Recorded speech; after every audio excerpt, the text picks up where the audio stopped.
ప్రధాని పివి నరసింహారావు గారికి భారతరత్న అవార్డు ఇవ్వడం హర్షణీయం. బీజేపీ రాష్ట్ర కార్యవర్గ సభ్యులు నూకల నరసింహారెడ్డి. నరేంద్ర మోదీ గారి ప్రభుత్వం 2023 నుంచి 24 వరకు సంవత్సరంలో దేశంలో 5గురికి భారతరత్న అవార్డులు ప్రకటించడం హర్షణీయమని బీజేపీ కార్యవర్గ సభ్యులు నూకల నరసింహారెడ్డి అన్నారు.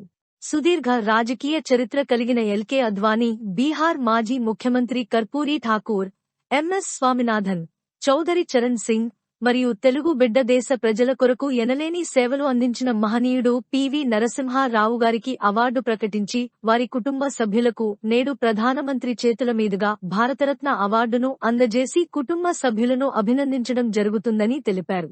భారతరత్నను అందిస్తున్న ప్రధానమంత్రి నరేంద్ర మోడీ గారికి మా తెలుగువారందరి తరపున ప్రత్యేక ధన్యవాదములు, అభినందనలు తెలియజేశారు.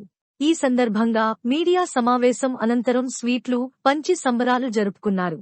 ఈ కార్యక్రమంలో ఎస్సీ మోర్చా రాష్ట్ర కార్యదర్శి Pothapaka Sambaiah, assembly convener Dayam Bhupal Reddy, media incharge Munikumar, Pasam Srinivas Reddy, బీజవాయం నాయకులు మేకల అనిల్ కుమార్, శాంతి స్వరూప్ తదితరులు పాల్గొన్నారు.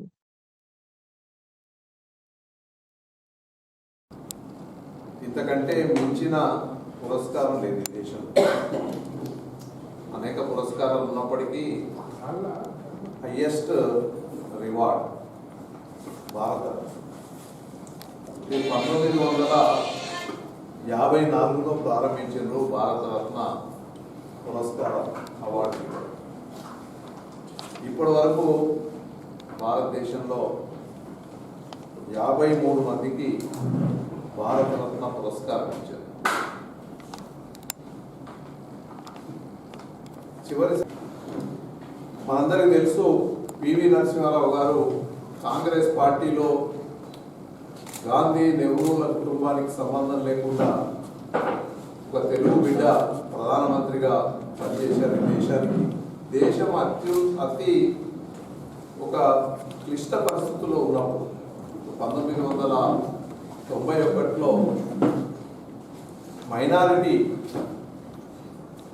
మెజారిటీ లేనటువంటి పార్టీ కాంగ్రెస్ పార్టీ అయినప్పటికీ దాన్ని నిలబెట్టి తాను ఈ దేశంలో అనేక మంది కమ్యూనిస్టు భావజాలం కలిగినటువంటి వ్యక్తులు వ్యతిరేకించినప్పటికీ ఈ దేశంలో ఆర్థిక సంస్కరణలకు శ్రీకారం చుట్టి ఇవాళ మనం ఈ దేశంలో ఆర్థిక ప్రగతికి, మనం ఆర్థికంగా ఎదగడానికి, మనం ఇలా ఈ స్థితిలో ఉండడానికి తొలి మెట్టు వేసినటువంటి వ్యక్తి శ్రీ పివి నరసింహారావు గారు.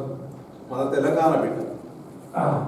ఈ తెలంగాణ నుంచి రాజకీయాల్లో ప్రవేశించి శాసనసభ్యుడి దగ్గర నుంచి ఈ ఉమ్మడి రాష్ట్రానికి ముఖ్యమంత్రిగా, మొట్టమొదటిసారిగా ఉమ్మడి ఆంధ్రప్రదేశ్లో 1972లో భూ సంస్కరణలు అనే చట్టాన్ని ప్రారంభించి దాన్ని తెచ్చి చిన్న రైతులకు, పెద్ద రైతులకు ఏదైతే ల్యాండ్ సీలింగ్ యాక్ట్ కింద భూమిని ప్రభుత్వం ఒక లిమిట్ పెట్టి, ఆ లిమిట్ కంటే ఎక్కువ ఒక వ్యక్తికి ఉండడానికి లేదని చెప్పి ఆ మిగతా భూమిని నిరుపేదలకు వచ్చే విధంగా చట్టాన్ని రూపొందించినటువంటి వ్యక్తి పివి నరసింహారావు. మనందరికీ తెలుసు, ఆయనకు 14 భాషల్లో మాట్లాడగలిగినారు. అన్ని భాషలు మాట్లాడగలిగేటువంటి వ్యక్తి ఇప్పటివరకైతే రాజకీయాల్లో ఎవరు లేరు, ఎక్కడున్నా ఉన్నారో తెలియదు. సో అటువంటి వ్యక్తి ఒక ప్రధానమంత్రిగా ఈ దేశంలో ఆర్థిక సంస్కరణలకు శ్రీకారం చుట్టినటువంటి వ్యక్తి. అన్నిటికంటే సంతోషం ఏంటంటే మన తెలుగువాడు, ఈ తెలంగాణ గడ్డ మీద పుట్టినటువంటి మొట్టమొదటి వ్యక్తి.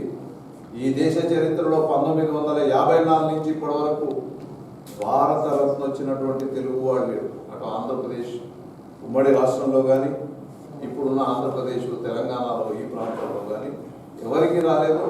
మొట్టమొదటిసారిగా శ్రీ నరేంద్ర మోడీ గారి నాయకత్వంలో ఉన్నటువంటి కేంద్ర ప్రభుత్వం ఒక అత్యంత ప్రాధాన్యత గల వ్యక్తులు, చక్కని చరిత్ర కలిగినటువంటి వాళ్ళను ఈరోజు ఈ అత్యున్నత పురస్కారానికి సెలెక్ట్ చేయడం జరిగింది.